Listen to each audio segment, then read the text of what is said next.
So the Samsung Galaxy S22 has been out for a few more months now, and I want to go ahead and talk about how it's holding up kind of in the middle part of 2022.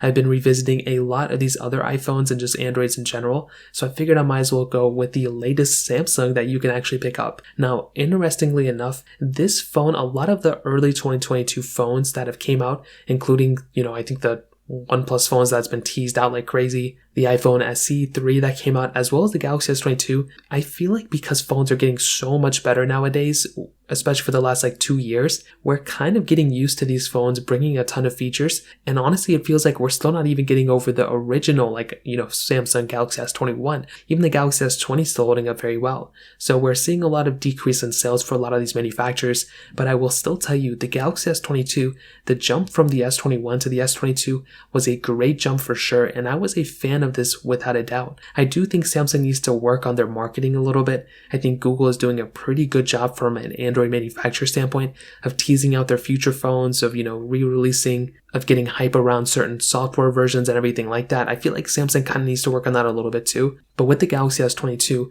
the body of my specific S22 is holding up extremely well. I don't have any scratches on this phone for the most part. There's a few here and there, but they actually look very, very good. I was not expecting this phone to still be holding up this well, I would say about 4 or 5 months later. On top of that, the display of this thing, no burn-in or anything, which is expected, and it still looks very good. So I still use this phone almost like every other day. Whenever I do videos on Androids, I typically use a Galaxy of some sort, and the S22 is usually the one that I have laying around that's charged up. So I think that's a really good thing. My battery is still at 100% capacity as well from, I think, looking at the Samsung, application inside of settings. I think I'm still at 100%, I would assume so. So in terms of a durability standpoint, this phone is still very, very good. This phone has also gotten several software updates since its initial release. So because of that, this phone is in a better spot now than what it was originally in. I think when I originally picked it up, this phone was still fast. I loved it a lot, but they were using a little bit of a newer Snapdragon 8 Gen 1 chipset, which was a newer variation chipset that Snapdragon was creating. And I will say this has become a smooth chipset for sure.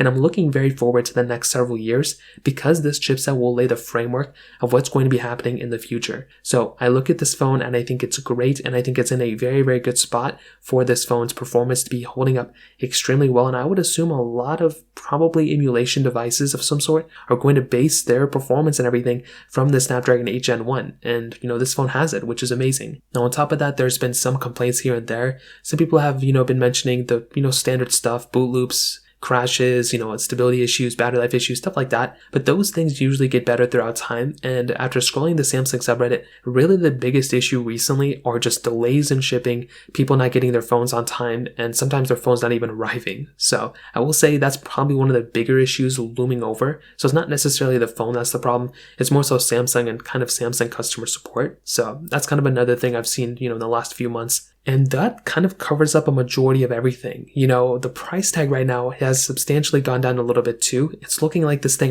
no matter what you get it for, you can probably buy it in the used market for like $200 cheaper. From a few places, the average selling price of this thing in the used market is about $550 to about $600. So still a couple $100 cheaper than if you're buying it brand new. And if you're trying to buy an S22 Plus or S22 Ultra, those things are going to be, obviously a couple $100 cheaper as well. So I will definitely tell you the S22 is holding up very well. I like this phone a lot. Is it the best phone of all time?